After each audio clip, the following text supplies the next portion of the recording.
Dos títulos de Edgar Allan Poe e Mary Shelley ao Invocaverso de James Wan, o horror e o terror sempre fizeram parte do imaginário da cultura pop. Histórias assustadoras e que buscam trabalhar com nossos sentidos e medos irracionais, que nos deixam desconfortáveis, temerosos e apreensivos, são uma opção que certamente caiu no gosto do público. Assim, todos os anos somos bombardeados com dezenas de novos títulos que buscam seus lugares no coração dos entusiastas e fãs do gênero. Um título que me chamou a atenção logo quando saiu foi A Maldição da Residência Hill, série de 10 episódios produzida e lançada pela Netflix em 2018, que é uma releitura adaptada do romance A Assombração da Casa da Colina, escrito por Shirley Jackson no final dos anos 50. Logo após seu lançamento, a crítica em torno da série foi sublime, tendo alcançado uma nota de 79 pelos críticos e 8.3 pelos usuários do Metacritic.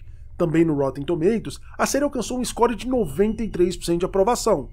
Logo, mais uma série amada por público e crítica de forma geral. Eu genuinamente entendo quem gostou da série. Ela é bem produzida, bem dirigida, conta com boas atuações, um roteiro cativante, pelo menos na maior parte do tempo, e sabe usar com sabedoria os elementos narrativos corretos para construir uma atmosfera de horror e apreensão em quem está assistindo. Horas, eu mesmo gostei bastante da série, e daria para ela uma nota alta se tivesse, por qualquer motivo, de atribuir uma nota.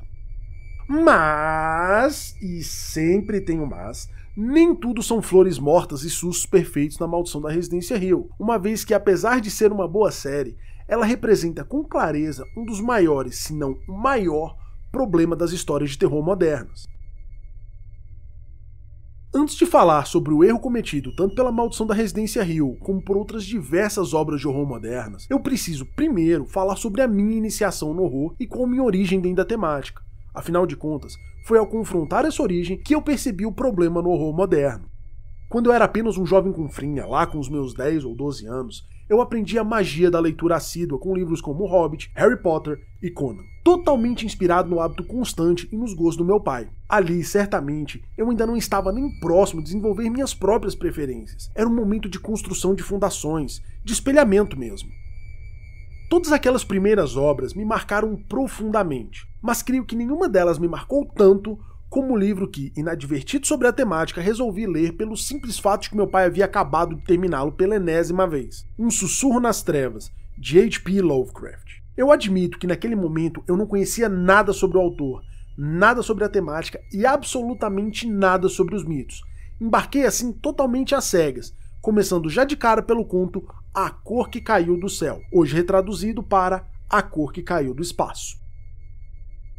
Não me lembro tanto assim daquela tradução específica. Já li o conto novamente em diferentes versões dezenas de vezes. O que me recordo bem, entretanto, foi o sentimento gerado em mim pela história. E aqui um aviso, podem haver spoilers desse conto de quase 100 anos. Se você não leu e não quer tomar um eventual spoiler, pule para a minutagem que está aparecendo na tela agora. A Cor que Caiu do Céu é o relato de um narrador anônimo, um homem que viajou a trabalho até os campos da Nova Inglaterra e, lá chegando, se deparou com uma vastidão conhecida como Descampado Maldito.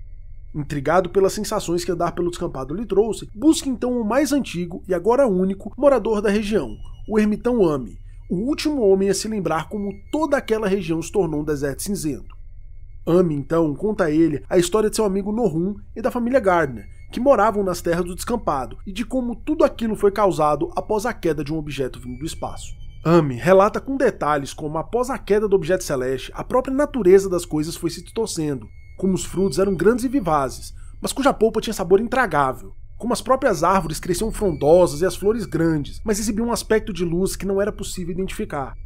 Relata ainda como tudo isso evoluiu rapidamente para um estado de podridão da natureza, e como esse estado afetou a família Gardner, seus animais e a própria vida naquelas terras. Conta como pouco a pouco a esposa de Nohum ficou louca, um de seus filhos morreu, seus animais fugiram ou pereceram para uma doença que transformava pele e carne em um tecido cinzento e quebradiço. Seus outros 2 filhos desapareceram no meio da noite, até que um dia o próprio Nohum sucumbiu à estranha doença que afligiu toda a região. Em todo o relato, Ame se refere à entidade ali presente como uma cor estranha e impossível de descrever, algo vindo de fora da terra, algo que não foi criado por Deus. Todos os eventos narrados em A Cor que Caiu do Céu revolvem em torno de algo que não é conhecido e se mantém dessa forma até o final. Quando o conto acaba, você não está mais próximo de saber o que diabos vive ou existe dentro do poço do que estava no começo da narrativa. E essa é a grande sacada do horror Lovecraftiano. O ser humano teme ao desconhecido. E isso não acontece apenas com Lovecraft. Outros autores de horror também abusam do desconhecido na hora de construir suas atmosferas. Bram Stoker, em seu Drácula, brinca com os sentidos de seu protagonista. Stephen King constantemente deixa perguntas sem resposta, como em Iluminado. E também Clive Barker nunca te dá todas as informações dentro da mitologia dos cenobitas, em Hellraiser. O combustível do medo é a consciência de que não se sabe, não se conhece e se está desamparado. Em A Maldição da Residência Hill, o que falta é exatamente o desconhecido. Eu admito que a série começa muito bem. Seus 6 primeiros episódios são fantásticos, com a direção criando uma atmosfera tenebrosa em volta dos membros da família Crane. Existe um mistério macabro em relação à morte da mãe, e cada um dos 5 primeiros episódios é focado na visão atual e de infância de um dos 5 filhos da família.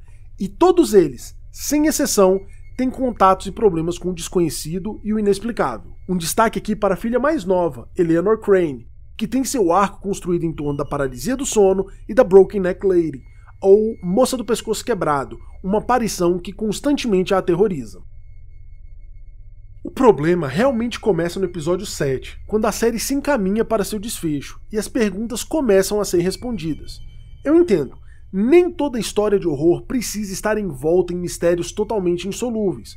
Algumas respostas precisam ser entregues, mas o que A Maldição da Residência Hill e boa parte das histórias de horror modernas fazem é responder a todos os mistérios. Broken Neck Lady? Descoberta. O que aconteceu com a mãe da família Crane?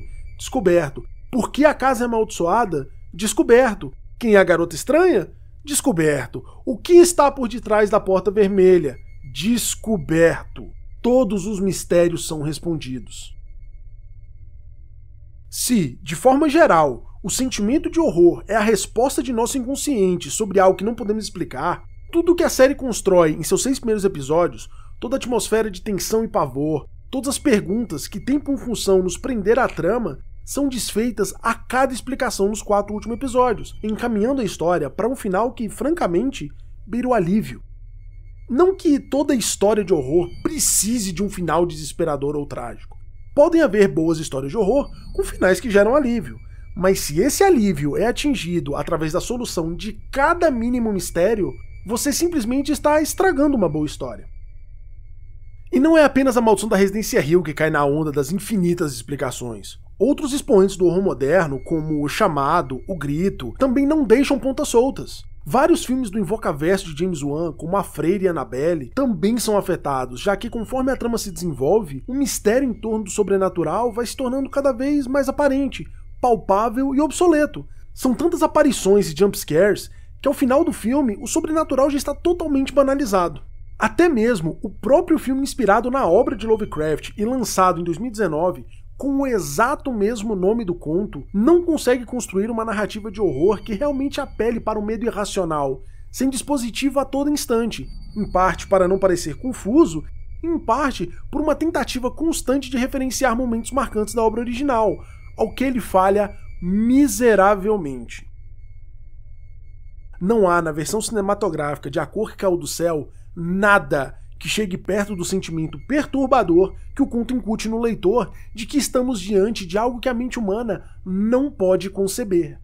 Construir uma boa narrativa de horror esbarra diretamente na capacidade do autor ou diretor de jogar com os sentidos do público, de subverter informações e de apelar para os medos irracionais contidos na própria natureza humana.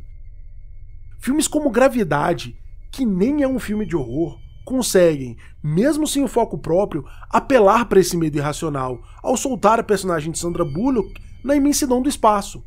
Outro bom exemplo de acerto quando o assunto é utilizar o horror de forma correta está no primeiro filme da franquia Jogos Mortais. Ali James Wan mostra que veio, e consegue, sem muito esforço, colocar 2 personagens em uma situação apavorante, recorrendo ao medo irracional da dor, da morte e do cativeiro, além de conduzir uma trama que dá ao espectador respostas ao mesmo tempo que mantém a aura de mistério ao redor de figuras como Dick Sol. O que quero dizer com tudo isso é que, ao apelar para a exposição exagerada de informações, bem como a banalização do sobrenatural, o horror moderno tem apelado cada vez menos para o irracional humano e cada vez mais para a verborragia, para o gore e para efeitos visuais apelativos, que causam sustos momentâneos, mas que não são capazes de incutir na cabeça do público o incômodo duradouro, aquele que se prolonga muito além da própria duração do filme ou da série, e que, mesmo durante a exibição, causa um tal desconforto que se torna quase impossível abstrair-se ou não imergir na obra. Claro que usar a tecnologia em favor da narrativa é algo fabuloso, e ter a oportunidade de trabalhar efeitos visuais amedrontadores e que causam incômodo ao olhar é bem-vindo e deve ser feito. Mas é necessário ter em mente que o horror não está apenas naquilo que vemos, mas naquilo que sentimos além da nossa compreensão, aquilo que não podemos explicar e que trabalha junto ao nosso inconsciente. É a sensação que nos faz ficar acordados durante a noite, puxar o pé que está para fora da cama ao descoberto, que nos faz acender as luzes para ir à cozinha e nos faz ver formas e vultos nas sombras e cantos. Essa é a forma correta de trabalhar o horror.